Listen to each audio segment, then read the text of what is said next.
Sir குழந்தைகள் படித்து வளர்ந்து ஒரு பெரிய பதவி அடைந்து ஒரு நல்ல சம்பாதிக்கக்கூடிய நிலையும் தாண்டி குடும்ப வாழ்க்கை சிறப்பாக வாழ வேண்டும்.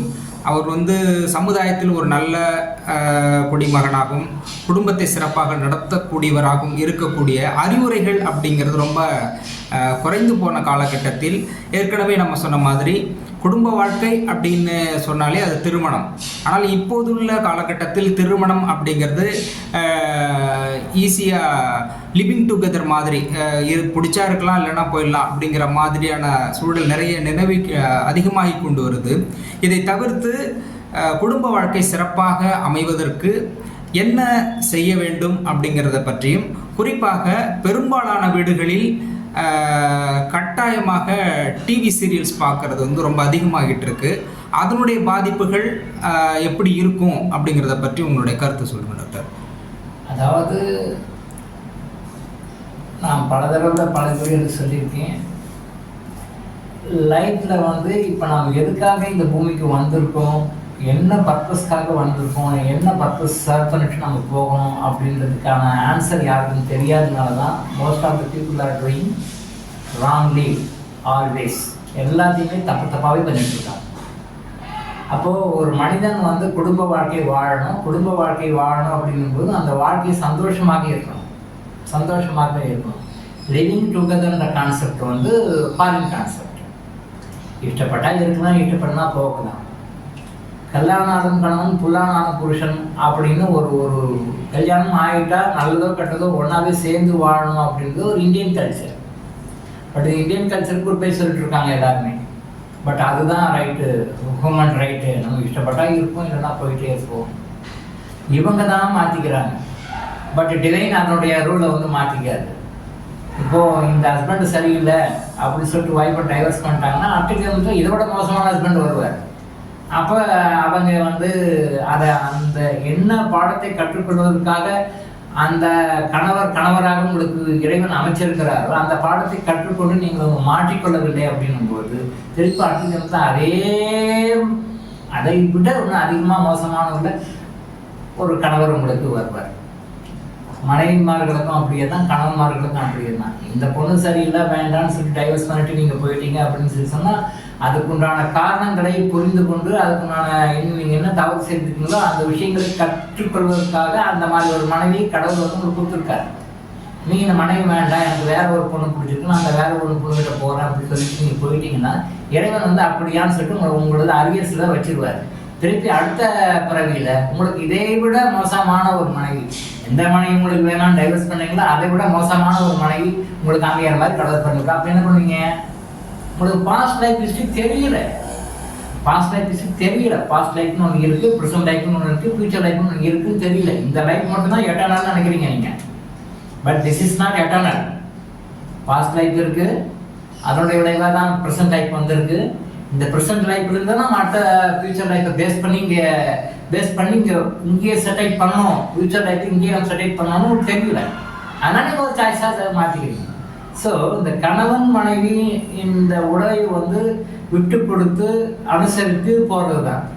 பட் இந்த கணவன் மனைவி உறவை இன்னைக்கு பில்டப் பண்ணுறதுக்கு காரணம் தேவையில்லாமல் அனாவசியமாக மற்றவங்களுடைய தேர்ட் பார்ட்டியினுடைய இன்வால்மெண்ட் உள்ளவர்களால தான். ஒரு கணவனுக்கும் மனைவிக்கும் பிரச்சனை வருதுன்னாலும் அவங்க கணவன் வகையில் எத்தனை உறவினர்கள் இருந்தாலும் மனைவி வகையில் எத்தனை உறவினர்கள் இருந்தாலும் அவங்கெல்லாம் தேர்ட் பார்ட்டிஸ் தான். ஃபர்ஸ்ட் பார்ட்டி செகண்ட் பார்ட்டி யாருன்னா கணவன் மனைவி, இவங்க 2 பேர் தான். இவங்க 2 பேருக்குள்ள எந்த ஒரு விஷயமும் பேசி தீர்த்துக்க முடியாத விஷயம் கிடையவே கிடையாது. இவங்க 2 பேருக்குள்ள எப்போ நீங்கள் உங்கள் 2 பேருக்குள்ள நாம் பேசி முடிச்சுக்க முடியாதுன்னு சொல்லி தேர்ட் பார்ட்டி உள்ள நுழைகிறீங்களோ, தேர்ட் பார்ட்டி உள்ளே வந்தாங்கனாலே அது யாராக இருந்தாலும் முடிஞ்ச வரைக்கும் அவங்களால ட்விஸ்ட் பண்ணி டைவர்ட் பண்ண தான் பார்ப்பாங்க. ஏதாவது ரொம்ப ரேராக ரொம்ப அபூர்வமாக ஒருத்தர் 2 பேர் அவங்களுடைய பாஸ்ட் லைஃப் குட்கரமாக இருந்தால் அவங்க கொஞ்சம் சேர்த்துறவங்க பாசிட்டிவாக சேர்த்து சாப்பிட்டுவாக இருக்கிற மாதிரி பண்ணிவிடுவாங்க. பட் 99% தேர்ட் பார்ட்டி உங்களை அலோவ் பண்ணிங்கனாலே அது விவகாரம் பெருசாக தான் போகும். அவங்க மைண்டுக்கு தகுந்த மாதிரி அவங்க லைனில் ஒன்று இட்டு பார்ப்போம். நான் இருக்கிறவங்க காப்பாற்றுறேன் வா பார்க்குறேன்னு, நான் இருக்கிறவங்க பார்த்துக்கிறேன் வாட்ஸ் ஒரு சேர்த்து கையை விட்டு போயிட்டே இருந்துடும். அப்போ போனிக்கிறது நீங்கள் தான் நிற்பீங்க. கணவனுக்கு மனைவி கணவனையும் தேர்ந்தெடுத்து கொடுக்குறது கடவுள். அவருடைய செலெக்ஷன் கரெக்டாக இருக்கும், அவருடைய செலெக்ஷன் தப்பே ஆகாது. அவர் தப்பு செய்ய மாட்டார். தவறு செய்வன் மனிதன், கடவுள் தவறு செய்ய மாட்டார்.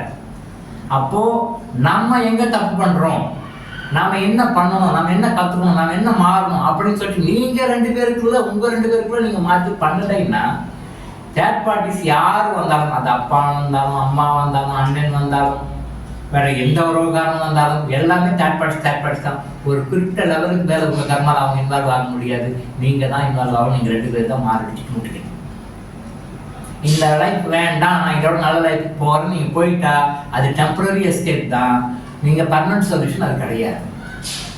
உங்களுக்கு இந்த மாதிரி ஒரு கணவன் வேண்டாம் அப்படின்னா இந்த லைஃப்லயே நீங்க அவர் கூட பேலன்ஸ் பண்ணி வாழ்ந்து அந்த கர்மா கழிச்சிட்டீங்கன்னா அடுத்த லைஃப்ல உங்களுக்கு இதோட நல்ல கர்மம் கிடைப்பாரு.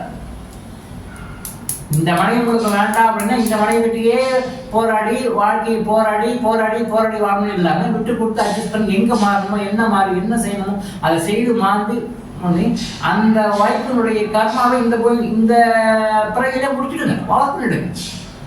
முடிக்காம விட்டுட்டீங்க, டெம்பரரியா நீங்க வேற மேரேஜ் பண்ணிக்கிறீங்க, வேற டைவர்ஸ் போயிருக்கீங்க அப்படின்னு சொல்லி சொன்னா அடுத்து இதோட மோசமான ஒரு மனைவி உங்களுக்கு இதை விட அருமையான பாடங்கள்லாம் கற்றுக் கொடுப்பாங்க. ஏன் அந்த மாதிரி லெவலுக்கு நீங்க போறீங்க? ஸோ இந்த குடும்பத்துல என்ன ஒரு தவறுகள் நடந்தாலும், கணவன் மனைவிக்குள்ள என்ன ஒரு விஷயம் நடந்தாலும் அதை விட்டு கொடுத்து அட்ஜஸ்ட் பண்ணி போங்க அப்படின்னு சொல்ற பெற்றோர்களுடைய மனப்பாங்க அப்ப இருந்தது. அப்ப அடிச்சுக்கிட்டாலும் முடிச்சுக்கிட்டாலும் ஒன்னாவே இருந்தாங்க, நல்லா இருந்தாங்க, நிம்மதியா இருந்தாங்க, அவங்களுடைய இறைவனுடைய கடமையை முடிச்சாங்க.